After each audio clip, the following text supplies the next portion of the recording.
That was fun. Absolutely.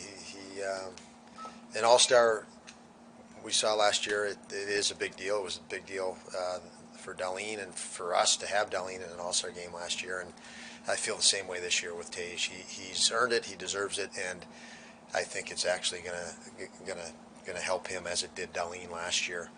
Um, I think we're all considering him amongst some of the elite in the league, and moving into that peer group. And when you go through an all-star experience, you get closer to that realization. And as long as you're the person and the personality type that work hard, that's a really powerful, productive uh, bonus. And it worked very well for Darlene last year. He goes into the All-Star game. He's around all the high-end talent in this league, and he's closer to realizing that is, his peer group if he keeps working and doing the things that he's done. And I think that'll be the same effect for Tage. And again, he's earned the right to be there. Now with the format, you can't get too many players into the All-Star game. But do you look at your team and think we could have 3 or 4 guys there if it were like a full team All-Star game? Yes, absolutely. When I think of the All-Star game this year, and we were informed that Tage was going to be representing us, and you thought there's more spots to be filled through fan voting. You think of Jeff Skinner, Alex Tuck, Rasmus Dahlin, and potentially even more that are in that category when you mention All-Star, are very close to it. So that's exciting to see. I mean, as an objective for us as an organization was to help these guys that we felt are very talented guys reach higher levels within their career, and we're seeing that. And like I said, it wouldn't have surprised me one bit if it was another guy in there, and hopefully by the time that game's played, we see another Sabre, at least another Sabre in there. I don't know how much of World Juniors you got to watch, Don, just based on your own schedule, but as the coach of this team, what's it like seeing a few prospects in the organization have success the way that 3 of them did over the last couple of weeks here? It's exciting, very exciting to see and know the prospects. I mean, we got to see them in camp. We see Kulik and Rosine and Rochester already, and then see their progress. And that tournament is the elite of the elite. So in the same age bracket, so you can see where they kind of fit in with the group of players that are entering different organizations over the next few years. And we're pretty excited about those 3 and their performance. Just, we asked you about him maybe before Christmas, just what's changed, but even since then he's found a higher level. What stands out to you about him over these past couple of weeks? What stands out for me is these games are a barometer of what has he been doing to build his base of experience from games last year, his base of size, strength, speed, agility from last year. We mentioned several times over the summer his body composition changed. So he acclimated through games last year, targeted the changes that he needed to make. He didn't get games early this year, but as he went through games and he's found more and more success, that shows us that what he's done over the last months prior have been correct. He's targeted the right things for improvement. He used games prior to gain experience and knowledge of shooters, of situations, of ways that he needs to improve his game. So the success you see now is the gauge that, okay, the work he's targeted and put the right work in over the months prior to, and that's encouraging. As a young goaltender and a guy with much more potential, that's encouraging because it's the direction that you want to see. You want to see these guys move in a positive direction. So I can equate that to Thompson and Tuck and Dahlin.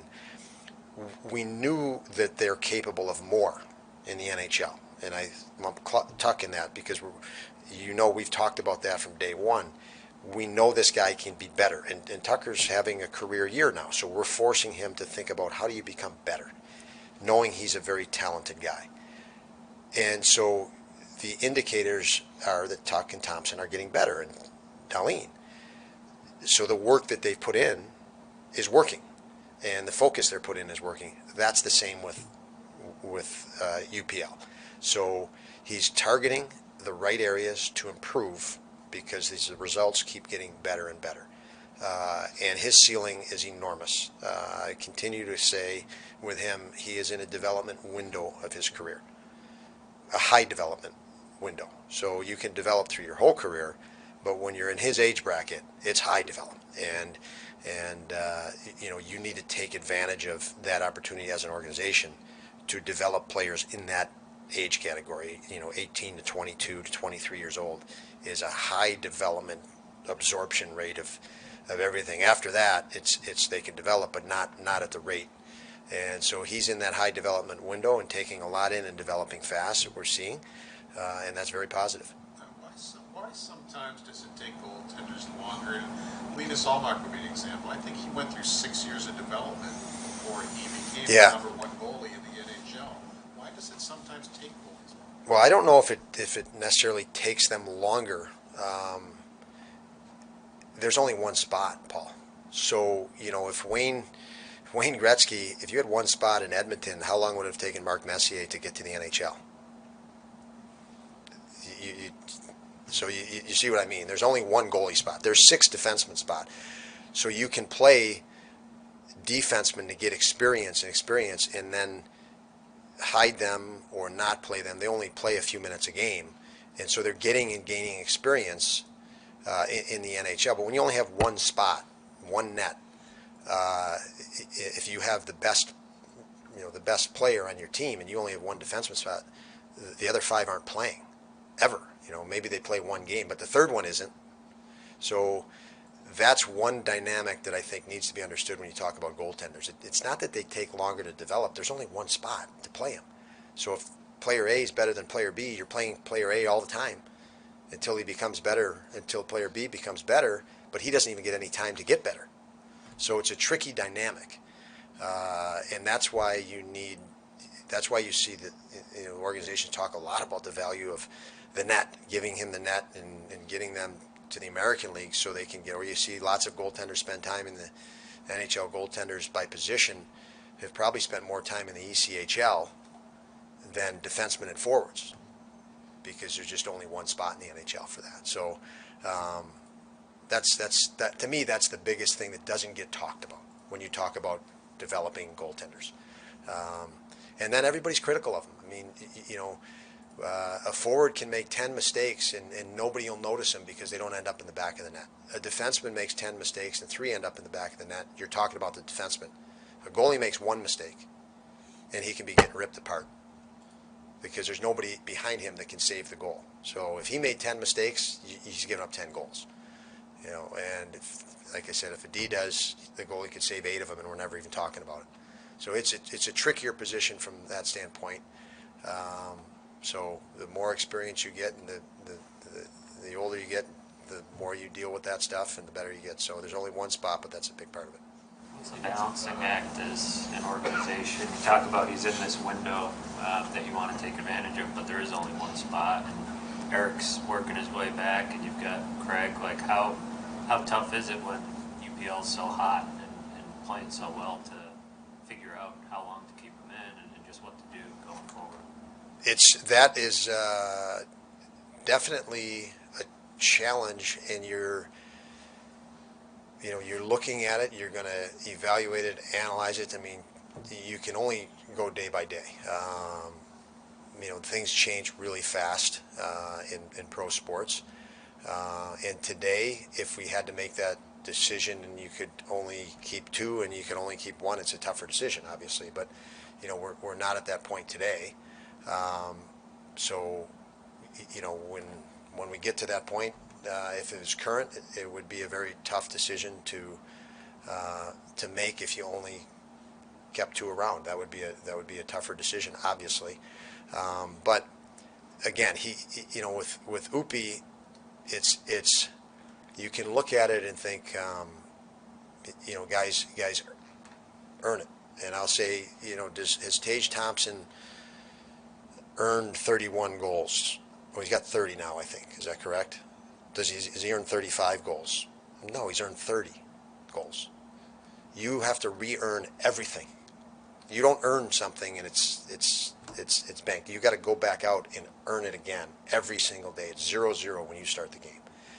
And so, when guys play well, they have to just keep playing better and better. And Upi's done that now consistently, which is really good.